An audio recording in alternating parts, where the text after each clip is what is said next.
Hello students, welcome to my YouTube channel ideal classes. प्यारे बच्चों नमस्कार, आपका हमारे इस यूट्यूब चैनल आइडियल क्लासेस में स्वागत है। स्टूडेंट्स, आज हम बात करेंगे स्टैटिस्टिक्स का ही एक बहुत ही इम्पॉर्टेंट टॉपिक है कर्टोसिस।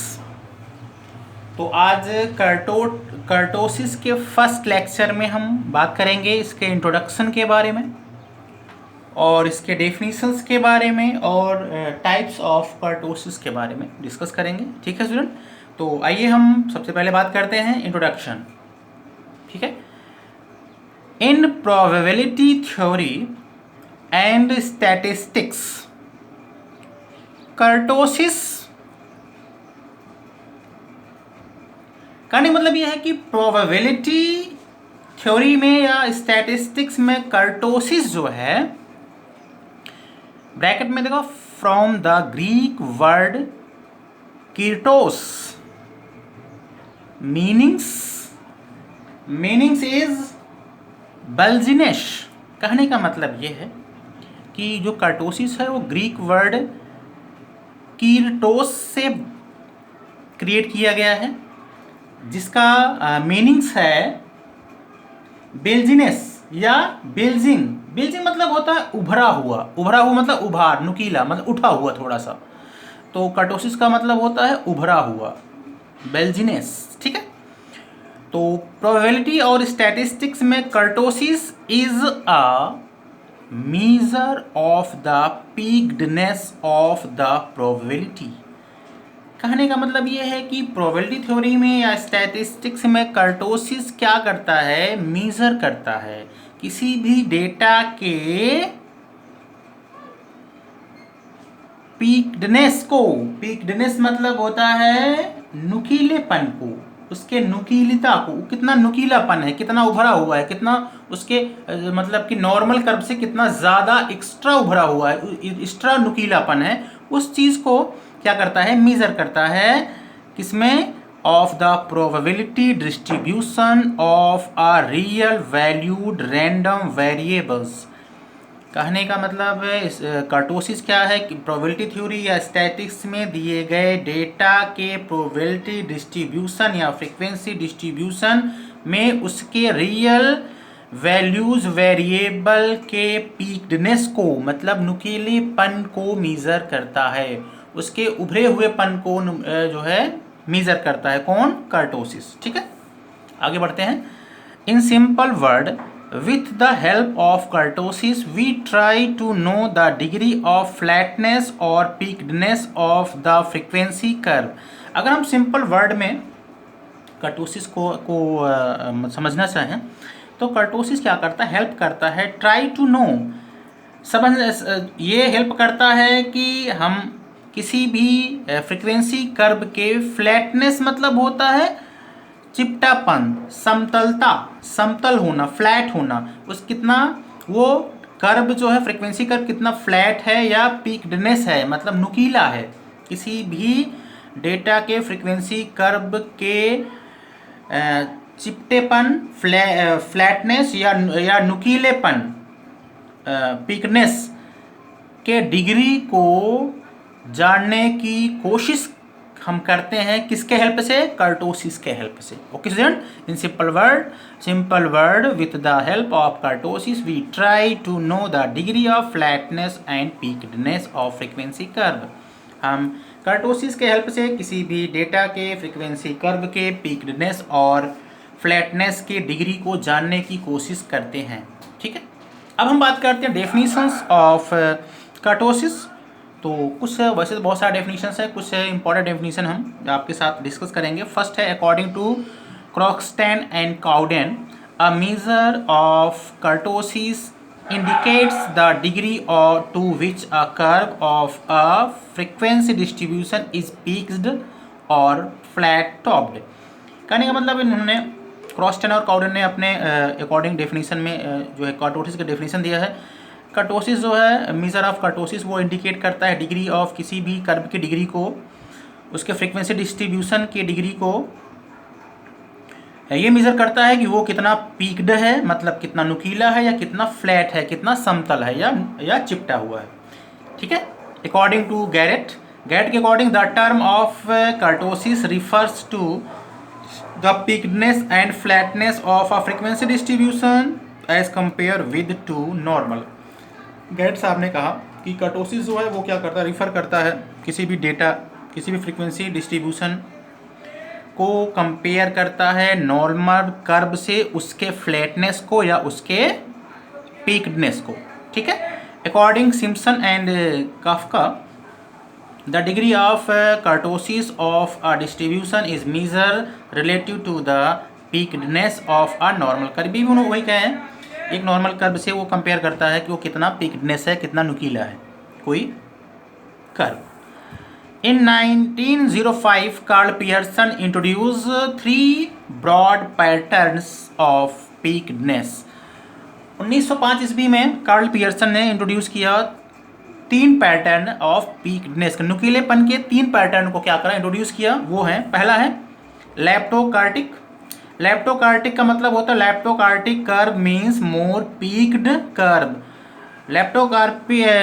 कार्टिक कर्व का मतलब होता है जो ज़्यादा सबसे नुकीला हो, सबसे हाईएस्ट नुकीले शेप को, आकार को हम लेप्टोकार्टिक बोलते हैं। मेसोकार्टिक वो होता है, mesokurtic curve means a normal curve. अगर कोई कर्व ना तो नुकीला है, ना पीक्डनेस है या ना ही फ्लैटनेस है, तो मतलब नॉर्मल कर्व है, तो उसे हम बोलते हैं मेसोकार्टिक। प्लेटिकार्टिक किसे बोलते हैं, platykurtic curve means more flat topped, जो सबसे ज़्यादा चिपटा हुआ होता है, ज़्यादा समतल होता है, ज़्यादा फ्लैट होता है कोई कर्व नॉर्मल कर्व के कंपेरिजन, तो उसे हम बोलते हैं प्लेटिकार्टिक। ऐसे हम फिगर से समझते हैं स्टूडेंट। आपके सामने देखिए एक फिगर दिख रहा होगा, ठीक है। इसमें देखो ये वाला देखो सबसे ज़्यादा क्या है, मोर पीक्डनेस है, बहुत नुकीला ये कर्व हो गया है, इसे बोलते हैं लेप्टोकार्टिक। और जो नॉर्मल देखो ये मीडियम वाला, ये क्या है, ये एनपीसी है, नॉर्मल कर्व है, ये ना ज़्यादा बहुत नुकीला है, ना ज़्यादा बहुत फ्लैट है, इसे बोलते हैं मेसोकार्टिक। और जो है नॉर्मल कर्व से, बीच वाले कर्व से देखो ज़्यादा चिपटा हुआ है, इसे बोलते हैं प्लेटिकार्टिक। ठीक है स्टूडेंट, ये है इसका फिगर। ओके, अब हम बात करते हैं measure of kurtosis. Measure of kurtosis as a measure of kurtosis Karl Pearson gave 2 coefficient. Karl Pearson ने मीजर ऑफ कर्टोसिस भी इन्होंने ही दिया है। इन्होंने 2 तरह से जो है कर्टोसिस को मीज़र करने का मेथड दिया है। फर्स्ट है बीटा 2, इसे ऐसे बीटा 2 लिखते हैं, और एक है गामा 2, इसे बोलते हैं गामा 2। आप बीटा 2 के अकॉर्डिंग भी आप फाइंड कर सकते हैं कर्टोसिस, और गामा 2 फार्मूले के अकॉर्डिंग भी आप फाइंड कर सकते हैं। अब हम बीटा 2 की बात करते हैं। Beta 2 kurtosis equal to beta 2, इसे हम बीटा 2 से रिप्रेजेंट करते हैं। इसका फार्मूला होता है μ4/μ2। ठीक है, अभी हम बात करेंगे μ4 क्या है, μ2 क्या है, अभी बात करेंगे। इसे म्यू बोलते हैं, μ4 μ2।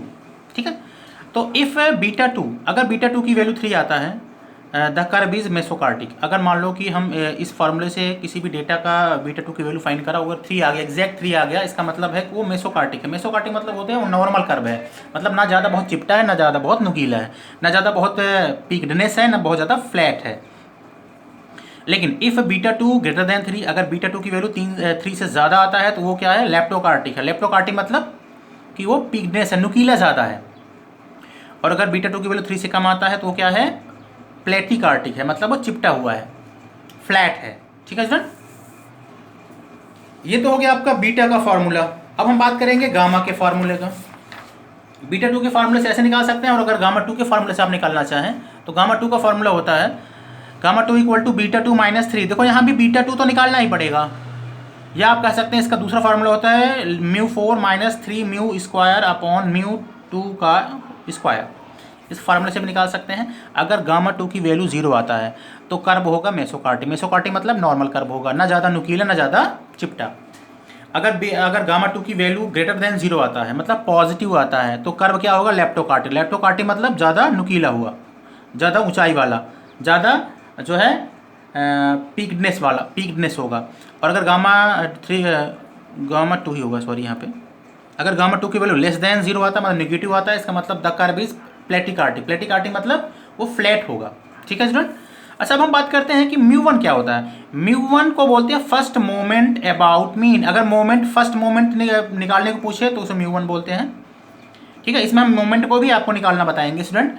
तो μ1 को बोलते हैं फर्स्ट मोमेंट अबाउट मीन। इसका फॉर्मूला होता है, अगर सीरीज इंडिविजुअल है तो म्यू1 निकाला जाएगा सिग्मा डी अपॉन एन, जहाँ डी जहाँ डी इक्वल टू क्या होता है एक्स माइनस एक्स बार और एन क्या होता है सिग्मा एफ। और अगर हमारा डेटा जो है वो डिस्क्रीट सीरीज़ का है या कंटिन्यूअस सीरीज़ का है तो म्यू1 का फॉर्मूला है sigma f d upon n. अब हम म्यू2 की बात करेंगे। म्यू2 का फॉर्मूला होता है स्टूडेंट, इसे बोलते हैं सेकेंड मोमेंट अबाउट मीन। अगर डेटा हमारा इंडिविजुअल सीरीज़ है तो म्यू2 निकालने का फॉर्मूला है sigma d square upon n, और अगर वो क्या है डिस्क्रीट सीरीज़ है कंटिन्यूअस सीरीज़ है तो निकालने का फॉर्मूला है sigma f d square upon n. म्यू3 इसे बोलते हैं third moment of about mean, तो इसका फार्मूला इंडिविजुअल सीरीज के लिए है sigma d cube upon n, और डिस्क्रीट या कंटिन्यूअस सीरीज के लिए है sigma f d square f d cube upon n. इसे म्यू4 इसे बोलते हैं fourth moment of about mean, इसका इंडिविजुअल का फार्मूला है सिग्मा डी की पावर 4 अपॉन एन, और डिस्क्रीट या कंटिन्यूअस सीरीज के लिए है सिग्मा एफ डी की पावर 4 अपॉन एन, जहाँ पे d equal to x minus x bar वहाँ मीन है, और capital N equal to sigma F मतलब सम ऑफ फ्रीक्वेंसी है। ठीक है स्टूडेंट, ये रहा आपका कर्टोसिस का इंट्रोडक्शन और डेफिनेशन। तो स्टूडेंट आज हमने कर्टोसिस के लेक्चर फर्स्ट में आपके साथ डिस्कस किया इंट्रोडक्शन कर्टोसिस के बारे में, बेसिक कॉन्सेप्ट के बारे में डिस्कस किया, और कुछ इंपॉर्टेंट फार्मूले के बारे में डिस्कस किया। उसके बाद हमने क्या किया, इसको बायो डायग्राम भी बताया कि कब कोई लेप्टोकार्टिक होगा, कब मेसोकार्टिक होगा, और कब जो है वो प्लेटिकार्टिक होगा। उसके बाद उसको मेज़र करने के फॉर्मूले बताए, एक होता है बीटा का फार्मूला, एक होता है गामा का फार्मूला। उसमें म्यू1 क्या है, म्यू2 क्या है, म्यू3 क्या है, क्योंकि कभी कोई फर्स्ट मोमेंट पूछ लेता है, सेकंड मोमेंट निकालने को पूछ लेता है, थर्ड मोमेंट निकालने को पूछ लेता है, फोर्थ मोमेंट निकालने को पूछ लेता है। आपको इस वीडियो में कर्टोसिस के साथ साथ आपको हम मोमेंट निकालना भी बता देंगे, तो आपको मोमेंट निकालने में प्रॉब्लम नहीं होगा। तो आई होप आज हमने जो कर्टोसिस के बारे में बेसिक डिस्कशन किया आपको अच्छे से समझ में आ गया होगा स्टूडेंट। अब हम इसके सेकेंड लेक्चर में हम इसको कैसे किसी भी गिवन डेटा का कर्टोसिस फाइंड करते हैं वो डिस्कस करेंगे। ठीक है स्टूडेंट, आई होप आपको ये लेक्चर अच्छे से समझ में आ गया होगा। तो अगर आपको समझ में आ गया होगा तो आपसे रिक्वेस्ट है कि आप हमारे चैनल को अभी तक सब्सक्राइब नहीं करें तो सब्सक्राइब करिए, लाइक करिए और ज़्यादा से ज़्यादा शेयर करिए ताकि हर स्टूडेंट को बेनिफिट मिले। ओके स्टूडेंट, टेक केयर, अपना ख्याल रखिए। Thank you, bye bye.